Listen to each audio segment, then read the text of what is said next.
So I want to take you through how to design a stair using Tekla, a reinforced concrete stair using Tekla. I'm using Tekla Tedds. So when you start it, you get something like this. So here on the local, you're supposed to choose the design codes. So for me, I'm going to with the DS, which is United Kingdom. Then I go to new document,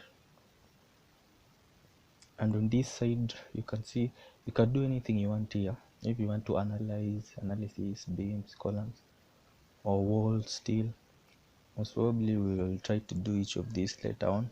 So for me, I want a concrete stair, so I come to concrete. Then on the concrete you can see you have a lot of things. Then what I want is a staircase, so I go to RC stair design according to BS 8110, this one. So once you click it, if you have never used it before, you can go through these instructions. So you can see you are provided with the height. The height is from this point to this point. Then here you have the span. So we will be using this height and this span to get to get like the number of steps. We want also to get the rise and the going. So you can go through these assumptions if you want to, but for me, I've gone through them several times. So let us just begin. Also, there is an example if you want to go through this example and this one, but most probably you should try the example if you know something. So you double click on RC stair design.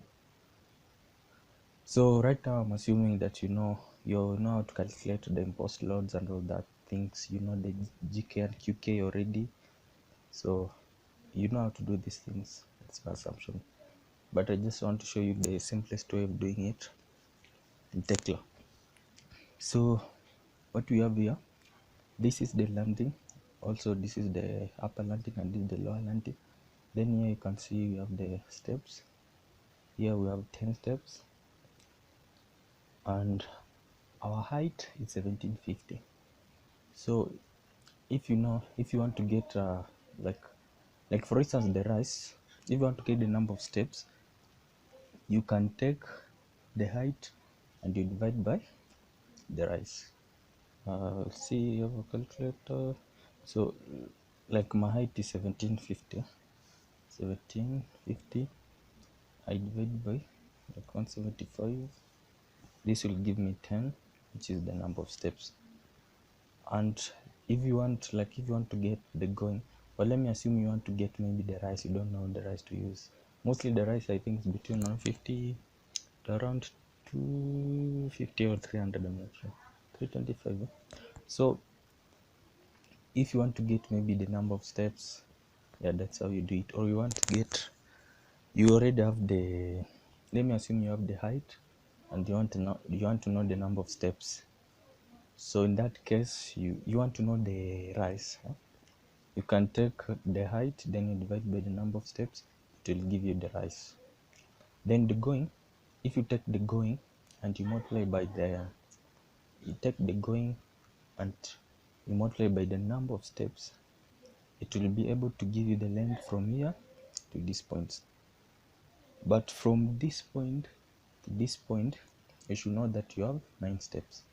Then the last step is on the going, is on the landing. I mean, that's why it shows you 10 steps. But if you count from here, you see you have 1, 2, 3, 4, 5, 6, 7, 8, 9. Then the 10th step is on the landing. So let me assume I want to find, like, I'm assuming you have a certain height here, then you also have a certain length on this side. So if you want to get your length, for instance, or you want to get your going, like for this case, I'm using at 250. So if I take like 250, then I multiply it by 9, I'll get 2,250. So in this case, my lower landing is 1,000 millimeter, and the upper one is also 1,000 millimeter. That's why it gives me 4550. But from here to this point, it is 2250. which you can change if you want according to what you have. Like let me assume yours maybe is longer than this, so you'll know how to vary the, you can, if you want to vary this length, of course you can either increase the going, but the going is okay. All you need most probably is to increase the number of steps. For instance, if I increase my number of steps to 10, in this case to 11, I'll increase my height, and also I'll also increase my length in this case. So in this case, my length from here to here, it will be 250 times 10, which is 2500. So the landing, you may want to choose the end condition. So in this case I'm using simple. You may want to choose any of this, but let's go with the simple one.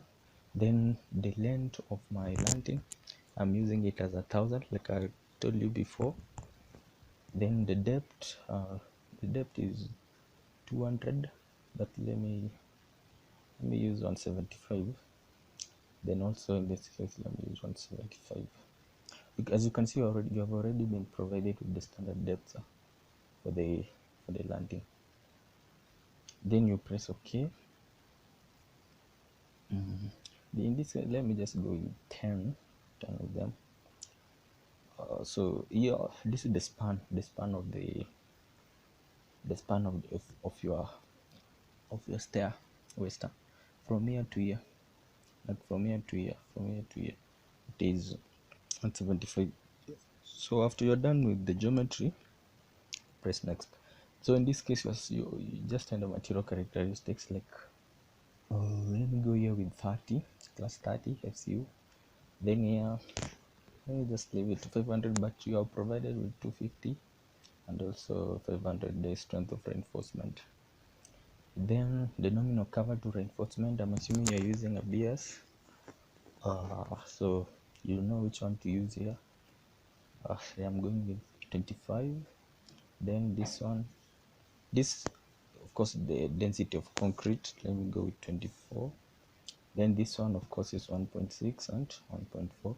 So I'm assuming you already know these things. You know the imposed load, live and dead, 1.6 and 1.4. Then when we go to the imposed load, I'm assuming also you have done your calculation. So in most cases it's between 1 to 5. So let me go with 3. I had done our previous one, so that's why most of these values are still here.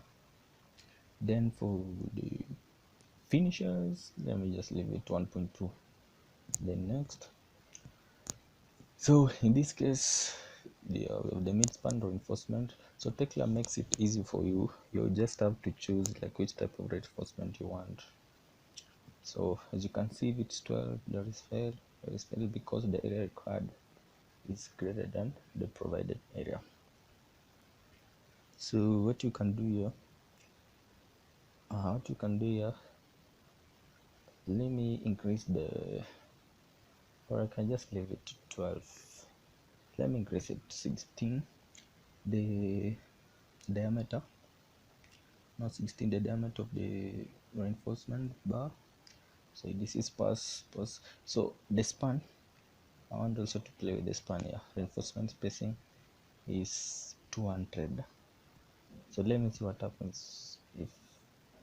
So what you want here, you want to says 28. I want to decrease it to 150. Then it's pass. That's pass. So in this case, upper reinforcement, you have upper support and lower support. So all of them is pass. You can live with them 12, which is okay, because the area required is less than the area provided. Or you can reduce, let us see 10, still okay. You can also reduce this one to 10. Then I press next. So here what you do is just to check to see if everything is okay. Once you're satisfied, you choose you want a full documentation, then with a sketch, and you click finish. Then you'll have to do is to wait. So as you can see, this is my stair with the calculation, the steps, one going, all that. Yeah, so everything is okay.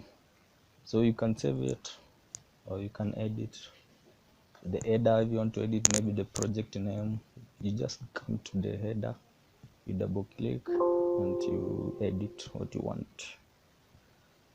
So you can save the project, and later on, actually once you have these values, once you know the type of reinforcement you're using, and so you want to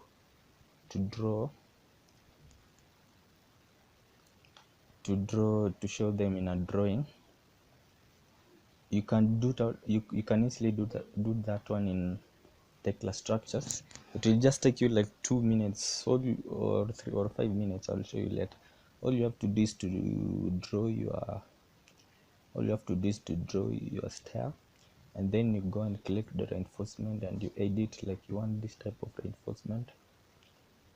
You specify the diameters for each reinforcement, and you come and click the stair.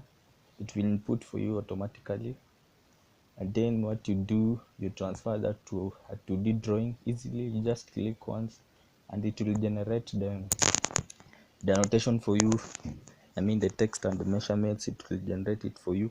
And if you want, you can even convert that drawing to a DWG, and you can use it in AutoCAD for editing later. I'll show you that later on.